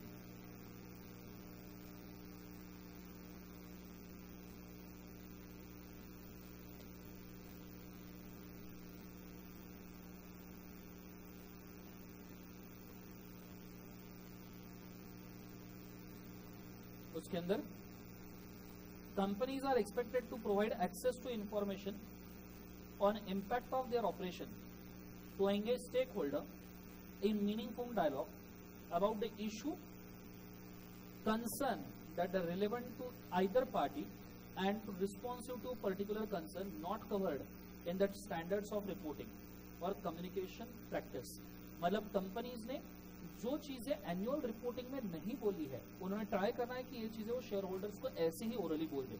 आपको पता है एजीएम का कंसेप्ट हमने देखा था, है ना? अरे बोलो ऐसा ना, एजीएम सेक्शन कौन सा एजीएम का? 96। एजीएम में हम बहुत सारी चीजें through out the year discuss करते हैं। जो चीजें हमने रिपोर्टिंग में भी नहीं लाई है वो चीजें हम एजीएम में डिस्कस कर सकते हैं। तो साइड में एक और चीज दिखना वहां पे, in AGM there is policy to discuss, in AGM there is a policy to discuss crucial issues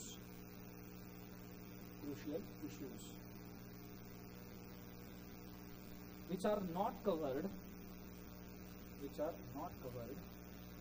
in reporting।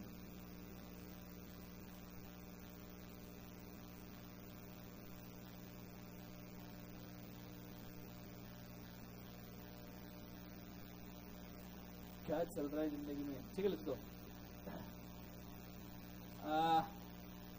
आगे, convergence of a CSR and governance agenda, इसके साइड में एक छोटा सा नोट डालना, वहां पे लिखना द कंपनी शॉल क्रिएट, लिख लो सब, ये सब चीजें एग्जाम में काम आएगी। तब तक लिखने को बोला, इसे आलसीपना शुरू हो जाता है सबका, निकम्मे लोग। लिखो साइड में, जगह नहीं है, KG1 में हो क्या तुम? जगह नहीं है, वो भी बच्चा नहीं बोलता, वो डेस्क पे लिख देता है, लिखना है तो ठीक है लिखो, तो डेस्क पे मत लिखना, ठीक है लिखो वहां पे, वहां बोलना KG1 का बच्चा लिखता है, तुम KG1 में हो गया, लगे हरकतें वैसी ही है, लिखना साइड में।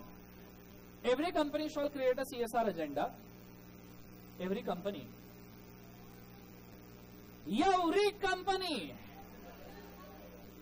shall create a CSR plan oblique agenda, agenda मतलब प्लान ही होता है ना, झंडा नहीं रे निकम्मे, एजेंडा, ठीक है, a CSR plan oblique agenda on which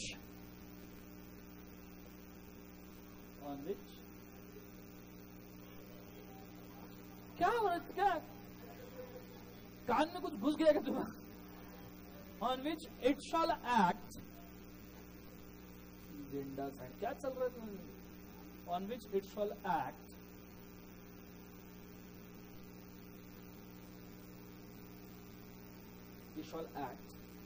and promote in lower management also,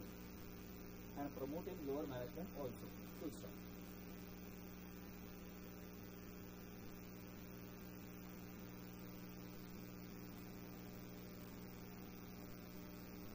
ठीक है, अब देखो growing investment pressure and market based incentives, जब आप CSR करते हो, now it is a more part of main stream investment scene, main stream investment scheme का CSR part है। तो साइड में एक छोटा सा नोट डाला, जगह खत्म हो गई क्या? करो स्टार मार्क, इधर उधर लिखो, जहां जगह होगी लिखो, जरूरी है लिखना, लिखो वहां लिखना। Nowadays people consider CSR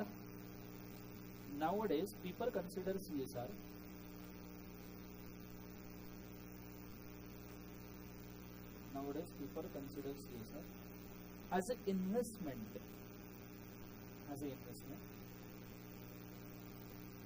and expects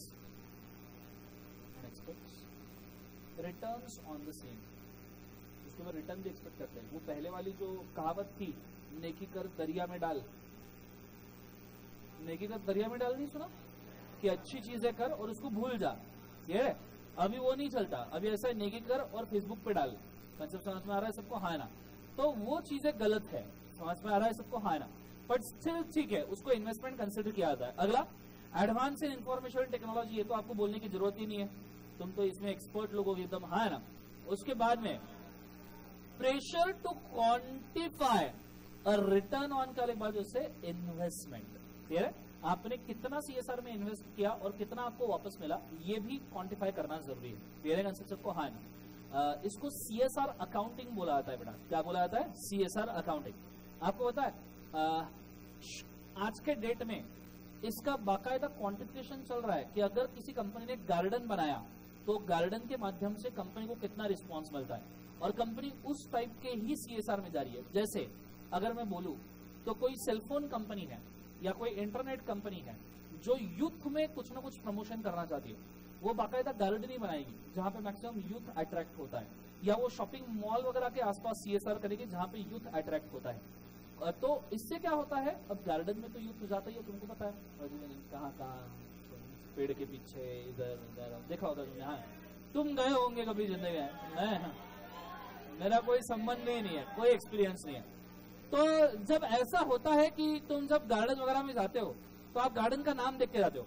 मुझे तो ऐसा लगता है बहुत सारे सिटीज में बॉटनिकल गार्डन उसी पर्पज के लिए बनते हैं, हाँ कि लोग वहां पे जाए और गार्डन का एटमॉस्फेयर एंजॉय कर पाए। कंसेप्ट समझ में आ रहा है सबको? हाँ।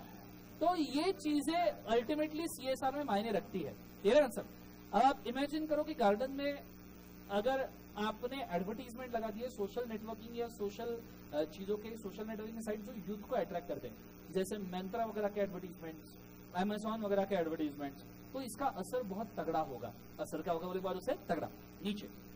अब उसके बाद में अगले कंसेप्ट के ऊपर हम जा रहे हैं बेटा, CSR मैकेनिज्म। ठीक है, लेट्स गो, स्टार्ट करते हैं। बोलो बेटा, सवाल पूछो किसी ने? हाँ, ओके, अगले इसके ऊपर जाते हैं, कॉन्सेंट्रेट करना अच्छे तरीके से। Let's go, now we are going for CSR mechanism. बेटा what do mean by CSR mechanism, इसको एक बार देख लेते हैं, कॉन्सेंट्रेट करना अच्छे से। सबसे पहला वाला पॉइंट साथ साथ में, रेडी? 1 2 3 बोलो, क्या है? Companies implement CSR by putting in place internal management system that generally promotes, पहला, adhere to labor standard by them as well as their business partner. पहले पॉइंट के अंदर अंडरलाइन करो लेबर स्टैंडर्ड, मतलब आप लेबर को प्रमोट कर रहे हो, उनको बहुत सारी चीजें दे रहे हो, that is a CSR policy. मतलब लेबर खुश हो गया, बोलो हाँ है ना, साइड में लिखो लेबर खुश, लेबर खुश. लेबर खुश होने के बहुत सारे तरीके होते हैं. एक तो उनको ज्यादा सैलरी दो, नहीं तो उनको क्वार्टर्स दो. ये आंसर सबको हाँ है ना, क्वार्टर मतलब रहने के लिए घर रहे इनकम, ठीक है. या फिर उनको कैश इंसेंटिव ज्यादा दो. आपने कभी भी देखना लेबर को आप बताओ कि तेरा पीएफ में जमा कर रहा हूं, वो बोलेगा पीएफ का है ना. तो ऐसे केसेस में आप उनको कैश इंसेंटिव में जितना ज्यादा पैसा दो उतना ज्यादा लेबर खुश होता है. दूसरा, रिस्पेक्ट टू ह्यूमन राइट्स. ये सबसे निकम्मी इंस्टीट्यूशन है ह्यूमन राइट्स. इसको प्रेशर ग्रुप भी कहा जाता है. साइड में लिख के रखो प्रेशर ग्रुप. इसके पहले प्रेशर ग्रुप सुना था क्या पहले हमने? कल ही बोला था हाँ है ना, pressure group. Now human rights वाले हमेशा वहीं पे काम करते हैं जहां इनह्यूमन बिहेवियर होता है. जैसे ह्यूमन राइट्स वाले कब आंदोलन करते हैं पता है? जब आप याकूब मेरान को फांसी दोगे तो आएंगे और बोलेंगे याकूब मेरान को फांसी काहे को दी, वो तो ह्यूमन है. जब आप वो बॉम्बस्फोट कसाब को फांसी दोगे तो ह्यूमन राइट्स वाले बोलेंगे उसको फांसी मत दो, उसको सुधरने का मौका दो. अब और कितना सुधरेगा? 400-500 लोगों को मार डाले, इससे क्या सुधरना बाकी रह गया था? ठीक है. तो देखो ये ह्यूमन राइट्स वाली चीजें है. तेरे आंसर सबको हाँ है ना.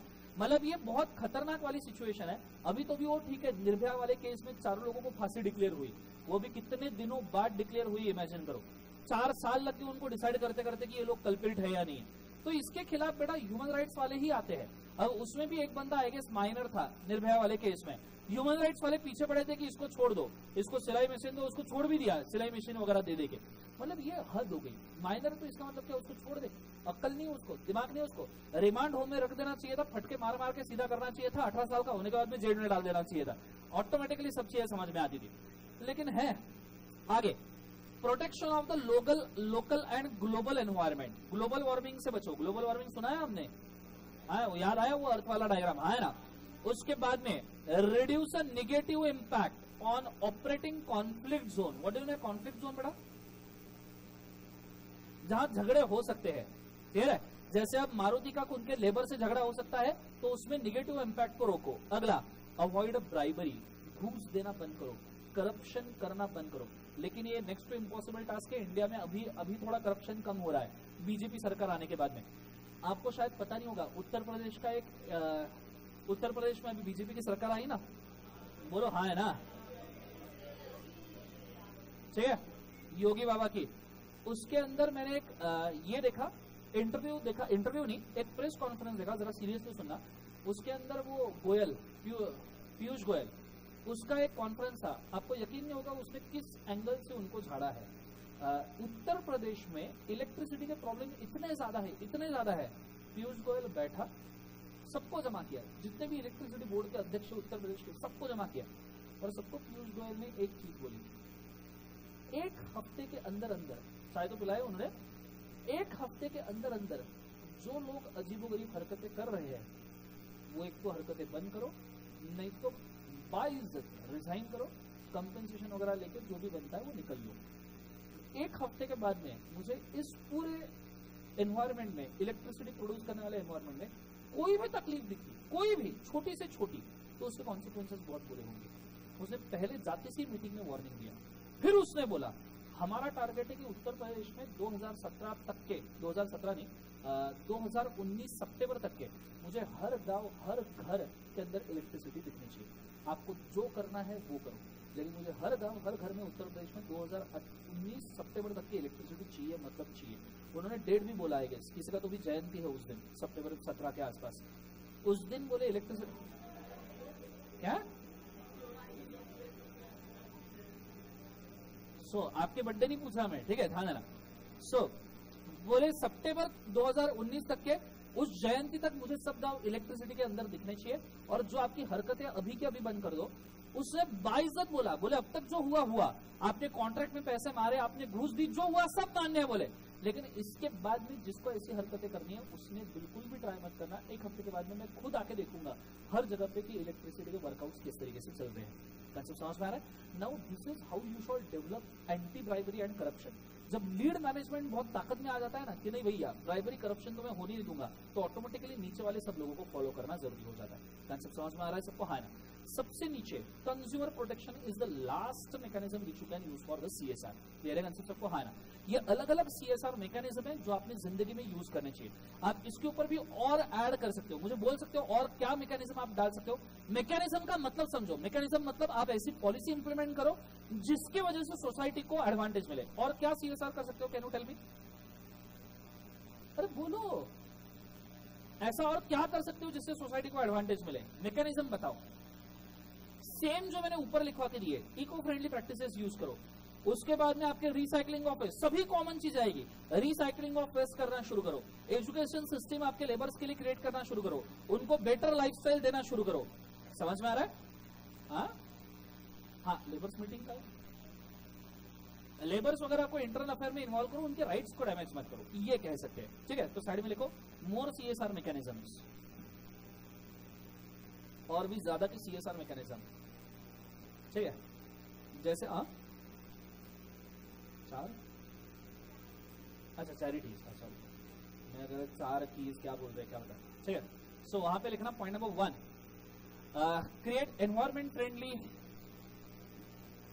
वही इको फ्रेंडली बोलो, एनवायरमेंट, इको और एनवायरमेंट अलग थोड़ी होता है। Create a environment friendly business practices.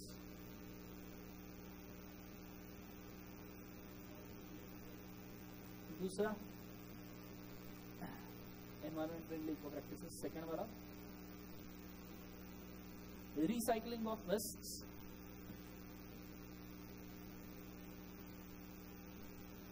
Third education facilities,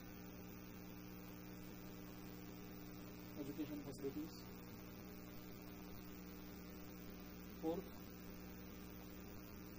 charity and donations.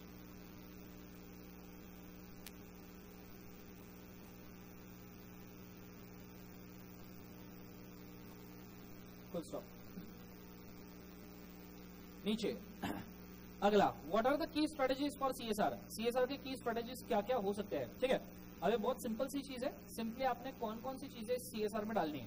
पहले तो आपके मिशन, विजन और वैल्यू स्टेटमेंट के अंदर सीएसआर डाल दो कि भैया हमारा मिशन है कि कंपनी बहुत सोशली चले।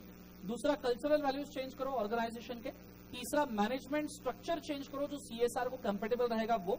अगला, strategic planning, general accountability, employee recognition and reward, communication, education and training, and सबसे आखिरी सीएसआर रिपोर्टिंग।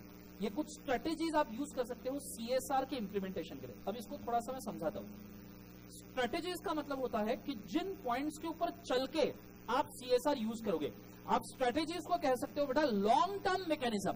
मतलब अभी मेरे को सीएसआर नहीं करना इमीडिएटली, देखो चैरिटी करना ये सीएसआर का मैकेनिज्म हुआ, पर मैं मेरे बिजनेस के अंदर हर साल 2% डोनेशन दूंगा, ये स्ट्रेटेजी हुआ। ये क्या हुआ बोले बाजू से? स्ट्रेटेजी। मैं अभी डोनेशन दे रहा हूं, that is a mechanism. Mechanism quite is a short term word, but strategy is a quite a long term word. Concept समझ में आ रहा है सबको? हाँ ना। तो इसको आप साइड में छोटा सा लिख के रखो, that is a long term mechanism can be called as strategy. A long-term mechanism can be called as strategy.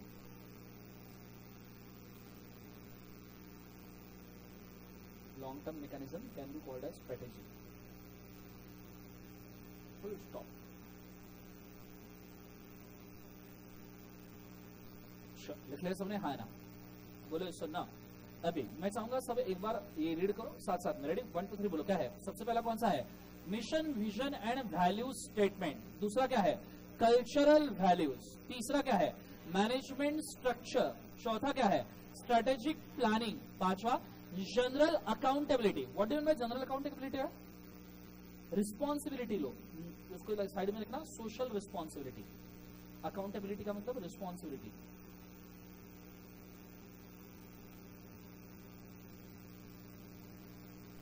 Next, employee recognition and reward, communication, education and क्या लिख बाजू से? ट्रेनिंग। और सबसे आखिरी सीएसआर रिपोर्टिंग। ये कुछ स्ट्रेटेजीज आप सीएसआर के लिए यूज कर सकते हो। इसके ऊपर सवाल पूछने के आंसर बहुत कम है, लेकिन थोड़ा कभी रटना हो जाए तो कर लेना। क्लियर है आंसर? ओके। अब इसके बाद में एक सवाल मैं पूछना चाहूंगा, हमने बिजनेस इथिक्स पहला चैप्टर देखा था इथिक्स के अंदर, बोलो हाँ है ना? याद है बिजनेस इथिक्स का लास्ट वाला content, benefits of business ethics? जरा जाना उसके ऊपर, जाओ पीछे पहले चैप्टर पे, जहां बेनिफिट ऑफ बिजनेस इथिक्स लिखा होगा, पहले चैप्टर के एंड में बेनिफिट्स ऑफ बिजनेस इथिक्स होगा, दिख रहा है? जरा उसको रीड करना मन के मन में, जितने थे बेनिफिट्स वो आपने अपने ही बोले थे ना, वो बेनिफिट्स याद आया? जरा रीड करना उसको।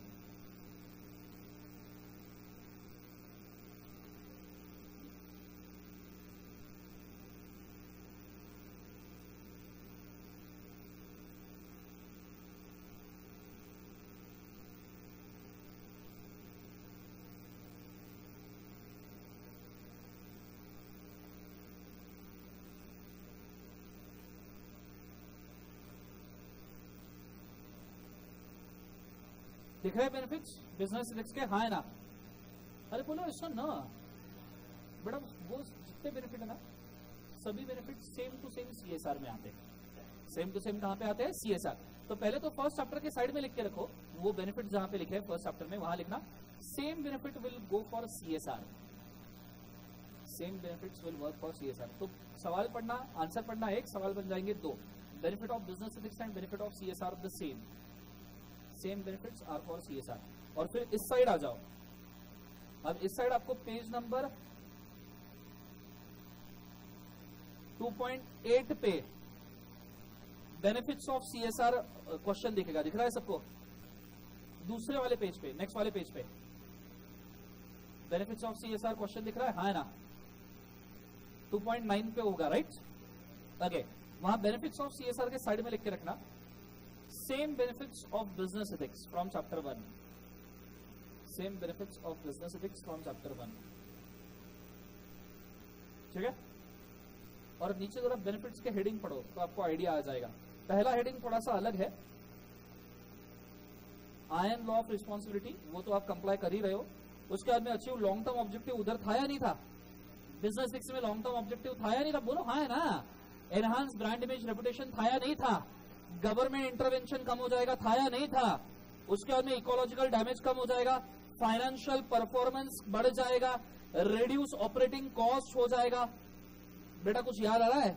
Increase in sales and customer loyalty भी हमने वहां पे पढ़ा था, increase in productivity and quality management, increase in ability to attract retain employees, talent retention वगैरह भी वहां था।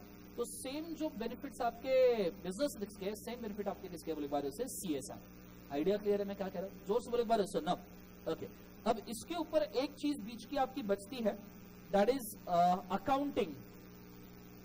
सीएसआर का क्या है बोले बारे से? अकाउंटिंग। और सीएसआर के इनिशिएटिव इंडिया में किसने लिए? अब देखो सीएसआर के अकाउंटिंग के लिए एक सवाल मैंने दिया है, आ जाना पेज नंबर 2.8 के ऊपर। थक गए क्या? थके हुए जिंदगी भर। अभी तुमको तो बेटा आज 8:30 बजे तक क्लास करनी है ना? ओके, अब सीएसआर के अकाउंटिंग के लिए दो पॉलिसीज बेटा फॉलो की जाती है। कितनी पॉलिसीज बोले एक बार उसे? दो पॉलिसी। तो मैं एक काम कर रहा हूं, मैं एक छोटा सा इसके ऊपर चार्ट ड्रॉ कर रहा हूं अकाउंटिंग सिस्टम के लिए। 3 अकाउंटिंग सिस्टम मुझे एक्सप्लेन करनी है। ग्लोबल रिपोर्टिंग इनिशिएटिव, उसके बाद में सोशल अकाउंटेबिलिटी जिसका नंबर है दैट इज 8000, और फिर आप देख सकते हो दैट इज AA 1000। ये 3 टाइप के सीएसआर अकाउंटिंग सिस्टम है। मैं इसका एक छोटा सा चार्ट ड्रॉ करूं, सेम चीज आपने कर लेना तो आपको समझ में आ जाएगा। ठीक है, लेट्स गो।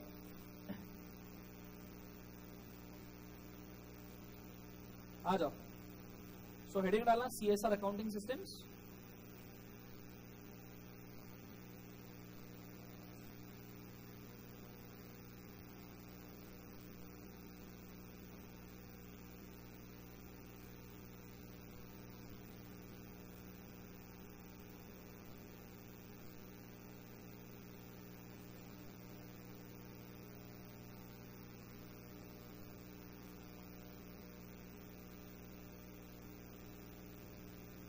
नोट्स बनाए।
अब कुछ शॉर्ट फॉर्म्स लिख रहा हूँ, इनके लॉन्ग फॉर्म्स में लिखवा के दूंगा, ये समझ में आएंगे। फिलहाल उसका जैसा का वैसा लिख लो, एंड में एक्सप्लेन करता हूँ।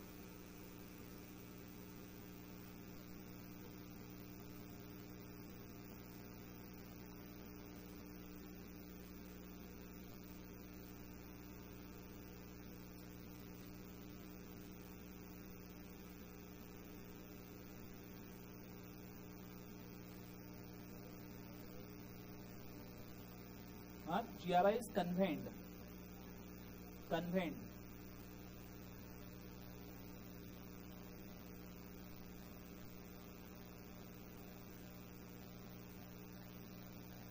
GRI मतलब ग्लोबल रिपोर्टिंग इनिशिएटिव का ही शॉर्ट फॉर्म है। हाँ, और सेरेस का मैं लॉन्ग फॉर्म लिखवा के दूंगा, फिलहाल उत्तर सिर्फ लिख लो।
इतना मुश्किल हो जाना।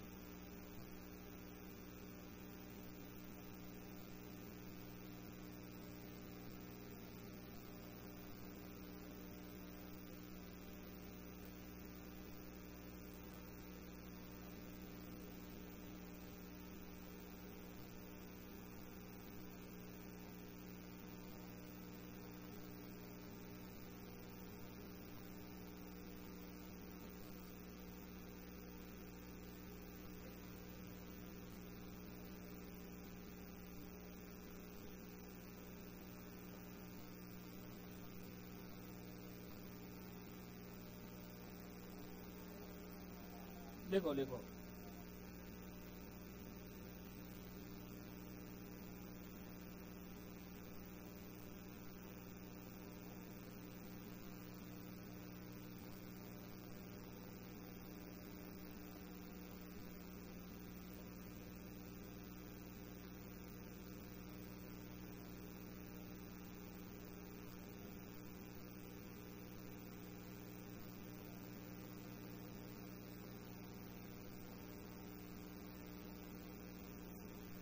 ये AA 1000 के लिए लिखवा रहा हूं। हाँ,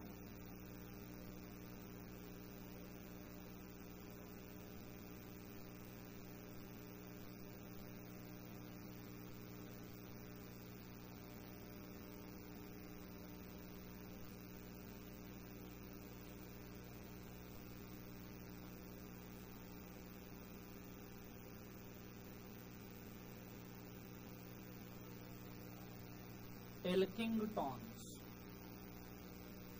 ELKINGTONS, जो स्पेलिंग है वही है।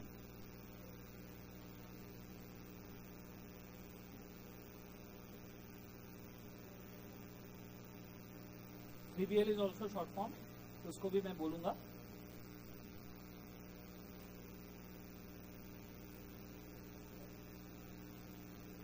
पागल हो रहे धीरे धीरे लोग।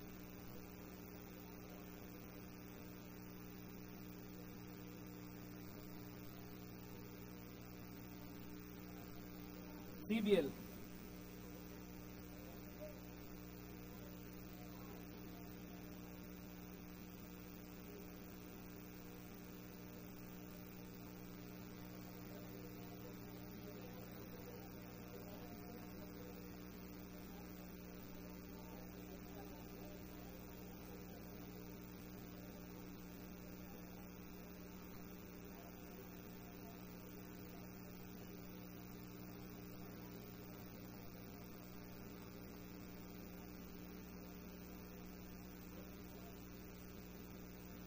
ये परफॉर्मेंस को मैं ये कर रहा हूँ, मिटा रहा हूँ लिखने के हिसाब से, आपने रहने देना।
Responsiveness,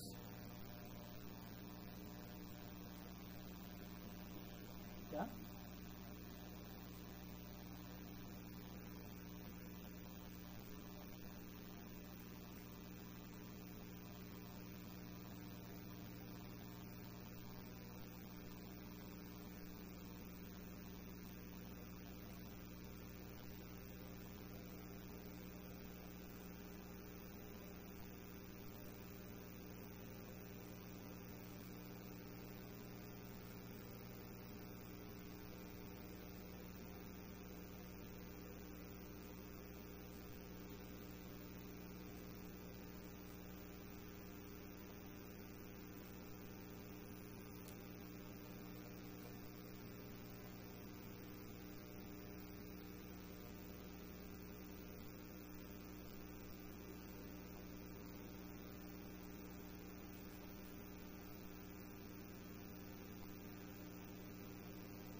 full stop.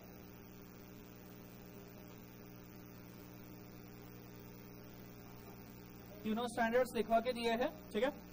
अब जरा ध्यान देना ये क्या है, ठीक है। कॉन्स्ट्रक्ट करना सबसे पहले होल्ड, शॉर्ट फॉर्म्स लिख लो। GRI तो आपको पता है, ग्लोबल रिपोर्टिंग इनिशिएटिव। उसके बाद में CERES का लॉन्ग फॉर्म मैंने आपके बुक में भी दिया है, चाहिए तो नीचे भी लिख लो CERES का।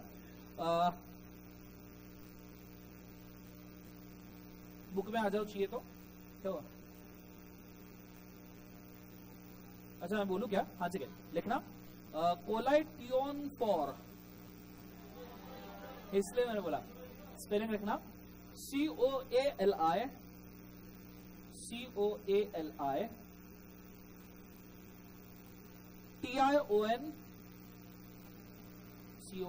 TION, ये हो गया कोलाइटियोन। नेक्स्ट वर्ड फॉर, कोलाइटियोन फॉर, कोलाइटियोन मतलब ग्रुप, ठीक है। पोल्यूशन हम कहते हैं ना, तो कोलाइटियोन मतलब ग्रुप, ठीक है। For environmentally, coalition for environmentally responsible economies, coalition for environmentally responsible economies. अब इसके अंदर वो सभी बड़ी बड़ी इकोनॉमीज आती है जो एनवायरमेंट सेफ्टी के लिए रिस्पॉन्सिबल है, जैसे यूएस की इकोनॉमी, यूके की इकोनॉमी, इंडियन इकोनॉमी, चाइना की इकोनॉमी, यू कैन से सभी developed and developing Nations. Clear है आंसर सबको? हाँ है ना, चाहिए तो लिख के रखो all developed and developing Nations, all developed and developing Nations. उसके बाद में 3BL, 3BL मतलब triple bottom line concept, 3BL means triple bottom line concept, triple bottom line concept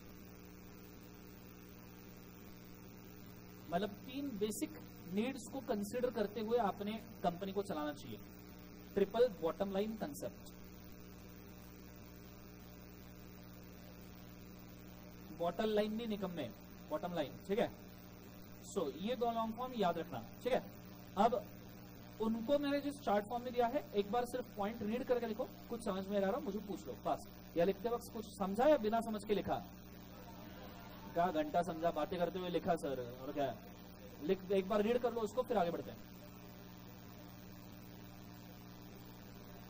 पहली बात थोड़ा ब्रीफ दे दूं, दीज आर अकाउंटिंग स्टैंडर्ड, इसका कोई रिपोर्टिंग किसी को जाता नहीं है। इट इज अबाउट आपने इनिशिएटिव लेते हुए इन चीजों को फॉलो करना है, जिससे आपका CSR अकाउंटिंग दिखेगा। आपने इसको कंप्लाई करना मैंडेटरी नहीं है बेटा, दोज आर जस्ट रिकमेंडेशन। तो आप इसके ऊपर लिख सकते हो the standards are just recommendations, ठीक है, नॉट मैंडेशंस। आपने खुद ने अगर फॉलो करने आप कर सकते हैं, आपको नहीं करने आप नहीं करो, कोई दिक्कत नहीं, ठीक है। लेकिन बोला गया है इट इज गुड अपॉर्चुनिटी कि अगर आप इसको फॉलो करो तो अच्छी चीजें होगी, दैट्स इट। रीड कर लो एक बार।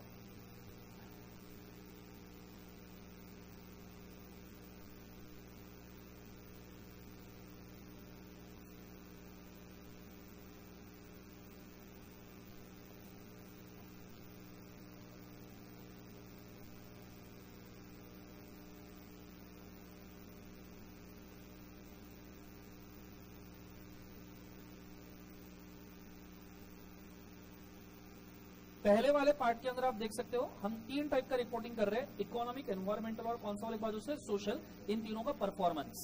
साथ में हम सस्टेनेबिलिटी रिपोर्टिंग कर रहे हैं, मतलब कंपनी और एनवायरमेंट कैसे साथ में चलेगा, छोटी छोटी चीजें। ये 1999 में पता था ट्रिपल बॉटम लाइन कंसेप्ट के ऊपर। ट्रिपल बॉटम लाइन मतलब 3 बेसिक नीड्स को हमेशा याद रखना किसी भी बिजनेस के लिए और सोसाइटी के लिए। कौन कौन सी? That is economy, labour and material. सुना होगा ना, है ना? क्या हुआ आगे? उसके बाद में वर्ल्ड्स फर्स्ट सस्टेनेबिलिटी रिपोर्टिंग करना है, principle of materiality, completeness and responsiveness. Clear है? इसको भी आप फॉलो कर सकते हो, लेकिन 3 बेसिक नीड्स को कभी नहीं भूलना है। बिजनेस के लिए ना, बिजनेस के लिए 3 बेसिक नीड्स कौन कौन सा है? Labour, material, overheads. क्लियर है? ओवरहेड्स के लिए आप रिसोर्सेज भी कह सकते हो, ठीक है। अगला सबसे आखिरी है global verification performance standard. Objective is to provide basic human rights to all work places, मतलब सभी को ह्यूमन करके ट्रीट करो, उनको बेसिक कंडीशन दो। Improve working condition and it applies irrespective of location. आप कोई भी दुनिया के कहीं भी जगह पे हो, आपको ये बेसिक लोकेशन मतलब लोकेशन, ठीक है। सो आप लोशन नहीं, ठीक है, लोकेशन समझ में आ रहा है? तो कहीं पे भी आपको ये बेसिक स्टैंडर्ड लग सकता है।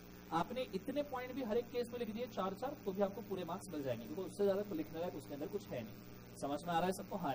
यहाँ पे आपका चैप्टर खत्म होता है एक और, कॉर्पोरेट सोशल रिस्पॉन्सिबिलिटी। ये कंसेप्ट सबको हाँ, मतलब ये चैप्टर खत्म होने की खुशी है, समझ में नहीं आ रहा मेरे को, ठीक है। लेट्स गो, चलो आगे बढ़े। सुना तो 6-5 ही हुए अभी। क्या हुआ तेरा वादा,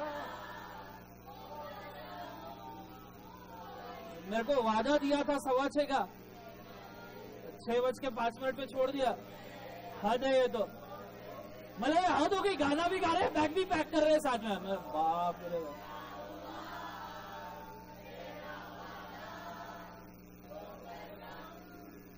पागल हो गए तुम, जाओ कभी से। ठीक है, चलो बेटा, आज के लिए काफी करते हैं। Resolve for today, have a nice day. Bye बोलो अच्छा। चलो good day, God bless you बेटा, जोर से बोलो। वेलकम बेटा, बाय।